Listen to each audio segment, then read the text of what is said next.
26 नवंबर 1930 को कनाडा के the meridian daily journal newspaper के फ्रंट पेज पे एक खबर पब्लिश होती है जिसका टाइटल था विलेज ऑफ द डेड।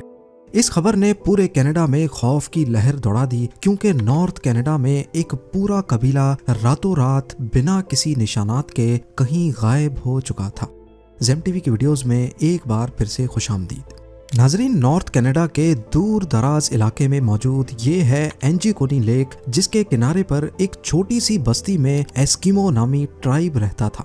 इसमें करीब 100 से 150 लोग रहते थे जो इस लेक से मछलियां पकड़कर अपना गुजारा करते थे।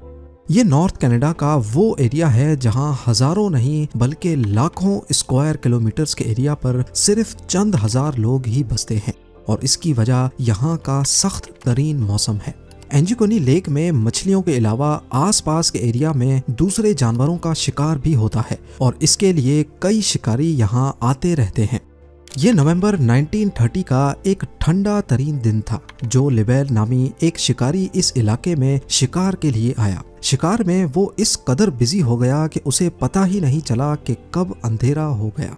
उसके जहन में एक आइडिया था कि वो पहले की तरह लेक एंजिकोनी के किनारे एस्किमो नामी कबीले में जाकर रात गुजार लेगा। इस कबीले के लोग बाहर से आए लोगों की खुशामद करने के लिए काफी मशहूर थे, लिहाजा जो लिबेल ने अपना सामान बांधा और एस्किमो की तरफ कदम बढ़ाने लगा। ये एक चांदनी रात थी, लेकिन दूर दूर तक बिल्कुल खामोशी छाई हुई थी। ना ही कोई शख्स नजर आ रहा था और ना ही किसी की आवाज। वो सिर्फ अपने कदमों की आवाज सुन पा रहा था। हालांकि जो पहले भी ऐसा कर चुका था, लेकिन आज कुछ न कुछ एबनॉर्मल जरूर था। वैसे नॉर्मली वो जब भी उस बस्ती के करीब पहुंचता तो कुत्तों के भौंकने की आवाजें आने लगती थी, जो कि बस्ती वालों ने ही पाल रखे थे। लेकिन आज के दिन बस्ती के करीब पहुंचने पर भी सिर्फ वीरानी और सन्नाटा था। ये सब महसूस करते हुए जो ने अपने कदमों की रफ्तार को बढ़ा दिया। उसको लग रहा था कि शायद गांव वाले सो रहे हैं या फिर कहीं गए हुए हैं। अब दूर से ही वो बस्ती के खैमे भी देख पा रहा था, जिनमें से धुआं उठता हुआ भी दिखाई दे रहा था। लेकिन करीब पहुंचने पर भी उसको किसी की आवाज सुनाई नहीं दी। फाइनली जब जो लिबेल बस्ती में दाखिल हुआ तो वो ये देखकर हैरत ज़दा रह गया कि यहाँ पर ना कोई इंसान है और ना ही कोई जानवर। पर जो के लिए हैरानी की बात ये थी कि कुछ घरों के ऊपर से धुएं उठते हुए दिखाई दे रहे थे कि जैसे इनके अंदर कोई मौजूद हो। वो रैंडमली एक खैमे में गया, लेकिन वहां भी कोई मौजूद नहीं था और ऐसा ही हाल सारे खैमों का था। शायद जो ये सारा मंजर देखा अनदेखा करके वहां से चला जाता, लेकिन एक चीज ऐसी थी जिसने जो को और ज्यादा परेशानी में डाल दिया। कुछ घरों में खाना पकाने वाले बर्तन चूल्हे के ऊपर मौजूद थे, लेकिन उनमें खाना जल चुका था। यानी किसी ने रात के लिए खाना बनाने के लिए रखा तो था, मगर वो खा ना सके। यहाँ तक के बस्ती की औरतें जो कपड़े सिलाई करती थीं, वो कपड़े भी वहाँ मौजूद थे और सुई में धागा भी डला हुआ था। ऐसा मालूम हो रहा था कि शायद बस्ती के लोग अचानक ही यहाँ से गए हैं, पर आखिर गए कहाँ? जो लिबेल ने पूरी बस्ती की तलाशी लेना शुरू कर दी। उसने देखा कि जो कुत्ते कबीले वालों ने पाल रखे थे, उनके गले में रस्सी बंधी पड़ी थी, लेकिन कुत्ते भूख से मर चुके थे। हालांकि कुत्तों के सामने खाना भी मौजूद था, पर उनको खाना देने वाला कोई इंसान वहां मौजूद नहीं था। एक जगह पर उसको एक कब्र खुदी हुई दिखाई दी। इस कब्र को देखकर ऐसा मालूम हो रहा था कि इसको खोदे हुए ज्यादा टाइम नहीं हुआ होगा। ये सब देखते हुए जो लिबेल की परेशानी और खौफ में बेहद इजाफा हो चुका था। वो रात के वक्त अकेला ये सारा मंजर देखकर काफी घबरा चुका था। यहाँ के लोग जब कहीं भी जाते हैं तो अपने साथ अपने कुत्ते जरूर रखते हैं, लेकिन ये सब देखकर ऐसा मालूम हो रहा था कि शायद यहाँ कुछ अजीब हुआ है। कोई ऐसी अनहोनी हुई है जिसने लोगों को अचानक से कहीं जाने पर मजबूर कर दिया है। इतना मजबूर कि वो अपने कुत्ते भी छोड़ गए, कपड़े, खाना और जलती हुई आग को भी बुझा ना सके। जो ये सब कुछ देखकर ज्यादा देर बर्दाश्त ना कर सका और जल्द अज जल्द करीबी टेलीग्राफ ऑफिस पहुंच गया।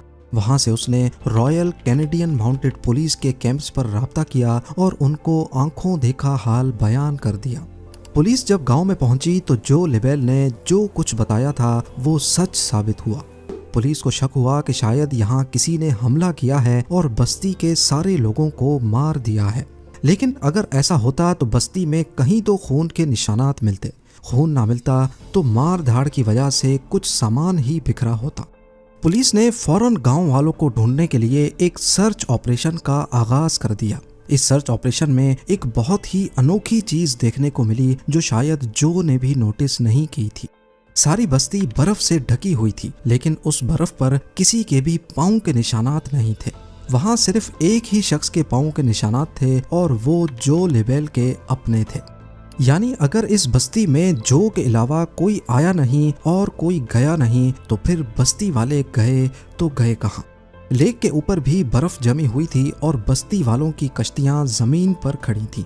क्योंकि इस मौसम में मछलियों का शिकार नहीं होता, इसी वजह से कश्तियों को जमीन पर खींचकर पार्क कर दिया जाता था।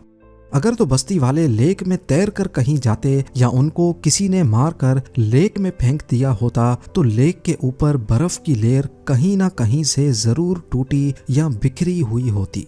पुलिस को इन्वेस्टिगेशन में ये भी मालूम पड़ा कि ये लोग जो के यहाँ आने से 8 दिन पहले ही गायब हो चुके थे, क्योंकि कुत्तों की मौत 1-2 रोज भूखा रहने की वजह से नहीं होती और घरों से निकलने वाला धुआं इस बात की निशानी थी कि इनको यहाँ से गए ज्यादा अरसा नहीं गुजरा, क्योंकि ये वो धुआं था जो लकड़ियां बुझ जाने के बाद भी काफी देर तक निकलता रहता है।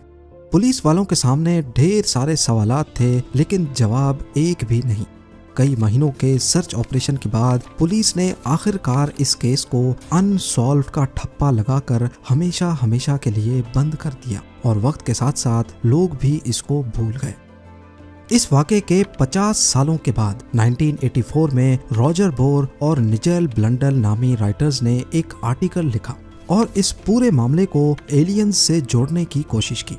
उन्होंने अपने आर्टिकल में बताया कि जब वो लोग इस एरिया को एक्सप्लोर करने एंजुकनी लेक के पास गए तो उन्हें वहाँ एक शिकारी और उसके 2 बेटे मिले। उन्होंने बताया कि अक्सर उन्होंने झील के ऊपर उड़ते हुए कुछ ऑब्जेक्ट्स देखे हैं जिनकी शेप मुख्तलिफ होती है और वो उसी बस्ती की तरफ उड़ रहे थे जहाँ एस्किमो ट्राइब रहता था। इस स्टोरी को बेस बनाकर ये बताया गया कि शायद उस रात एलियंस उतरे थे और बस्ती में मौजूद सभी लोगों को वो अपने साथ ले गए। एलियंस की मौजूदगी और उनके हमले का इन दोनों राइटर्स के पास कोई भी ठोस सबूत नहीं था, इसलिए ज्यादातर लोगों ने इस पर यकीन नहीं किया और इस थ्योरी को रिजेक्ट कर दिया। इसके बाद कई लोगों ने एस्किमो कबीले की गुमशुदगी के बारे में अलग थलग कहानियां बनाना शुरू कर दी, लेकिन हकीकत यह है कि इस वाक़े को 100 साल होने को हैं, मगर आज तक इस सवाल का जवाब किसी के पास नहीं है कि आखिर एंजुकनी लेक की बस्ती के लोग बिना किसी निशानात के चले कहाँ गए। एस्किमो कबीले के गायब होने का मामला आज तक एक मिस्ट्री बना हुआ है। उम्मीद है जेम टीवी की ये वीडियो भी आप लोग भरपूर लाइक और शेयर करेंगे। आप लोगों के प्यार भरे कमेंट्स का बेहद शुक्रिया। मिलते हैं अगली शानदार वीडियो में।